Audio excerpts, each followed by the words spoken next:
So, being able to play over chord changes and to outline the notes of chords is a really worthy pursuit, and it will take a long time for you to get good at it, and you have to work slowly and methodically. It's really the domain of jazz players more than most rock and blues players, but we can approximate this really through the ubiquitous pentatonic scales.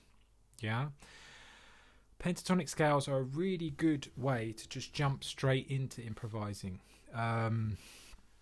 because they contain most of the notes that work over most of the chords that you hear in pop, rock, and blues.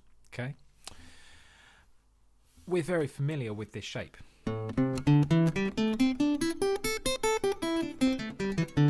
The A minor pentatonic scale. Okay, so we can get little licks and phrases out of that A minor pentatonic scale really simply.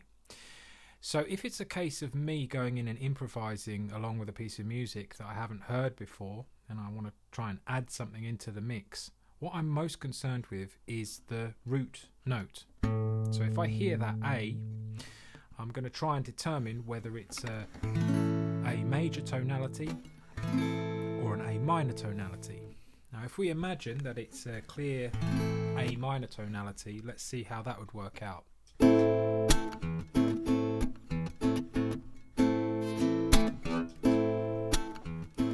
Okay, so there's a little loop, just this A minor tonality.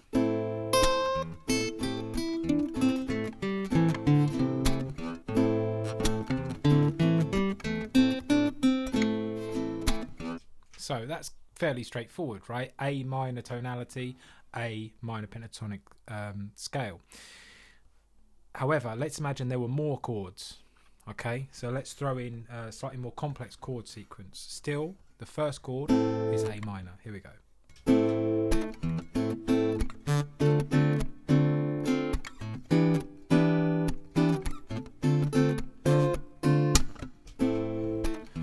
Okay, so we've got a few extra chords there.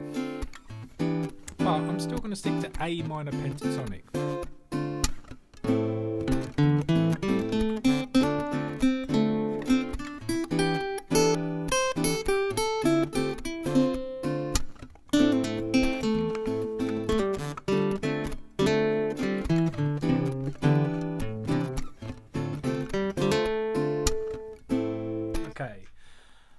To my ears, that sounded pretty good.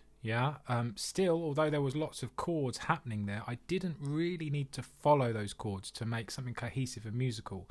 And actually, if I were trying to follow the chords, it would probably get in the way of making something cohesive and musical, because I would be thinking, if I weren't practiced enough, it wouldn't be a natural flow of ideas. It would be me trying to outline the chords.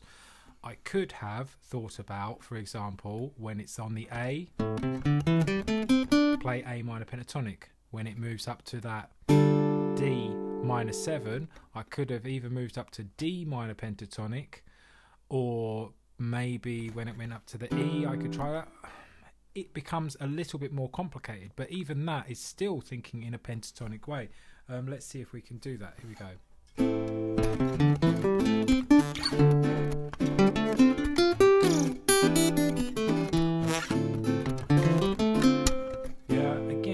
Into those sort of first position pentatonic scales, it's a bit of a clumsy way of doing it, but just to illustrate the point,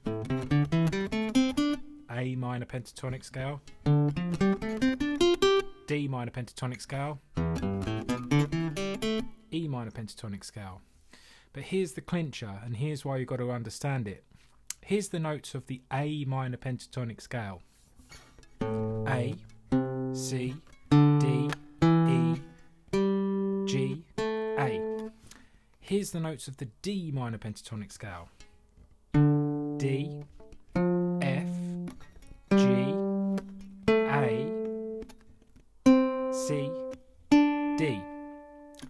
Here's the notes of the E minor pentatonic scale: E, G, A, B, D, E. They're all white keys on the piano, aren't they?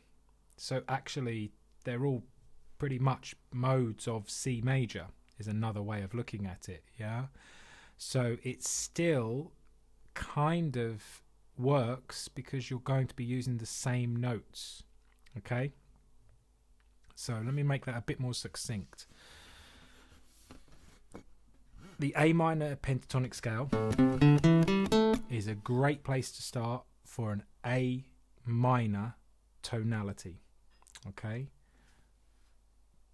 work on that, use your looper pedal and see if you can start by just outlining an A minor chord and noodling around with that. Okay, and then once you've done that, have a look at the next one. Hee.